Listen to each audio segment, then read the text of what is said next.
ആളായിരുന്നു അദ്ദേഹം. അങ്ങനെയാണ് അദ്ദേഹത്തിന്റെ പ്രവർത്തന മണ്ഡലത്തിൽ തന്നെ സമസ്തയുടെ യോഗത്തിൽ വെച്ച് മരിച്ചു വീണു. എല്ലാവരും അറിഞ്ഞതാണ് ആ സംഭവം. എന്നിട്ടോ അയാൾ ചത്തുപോയി എന്നാ പറഞ്ഞു. കേട്ടോ നിങ്ങൾ. ഇവരെ നേതാവ് ബഹുമാനപ്പെട്ട കണ്ണിയത്തിന്റെ ശിഷ്യൻ തങ്ങൾ, അയാളൊരു ദുസ്വഭാവം മനസ്സിലാക്കാൻ വേണ്ടി പറയാം. ഒക്കെ കണ്ണിയത്തിന്റെ ആ ദുഴയിൽപ്പെട്ട ഊപ്പാണത്.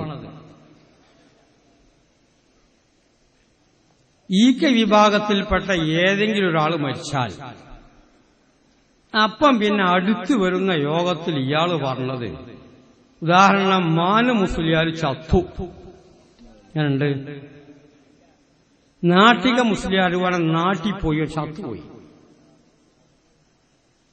ഇതാ പ്രസംഗിക്കണം ഒരു പ്രസ്ഥാനത്തിന്റെ നേതാവ്. ഒരു മരിച്ചുപോയ മനുഷ്യനെ പറ്റി നിങ്ങൾ ആരെങ്കിലും നാടന്മാരായ ആളുകൾ പറയത്, അവൻ മരിച്ചു പോന്റെ ഹാലും മലുമായിട്ട് അവൻ പൊയിഞ്ഞു, അവന്റെ ഇതിലെ കൊണ്ടെന്നല്ലേ അല്പം തന്നെയുള്ള ആളുകൾക്കുള്ളൂ. ഇയാള് പറയുന്നത് മാനു ചത്തു. കണ്ടില്ലെങ്ങള് ചെറുശ്ശേരി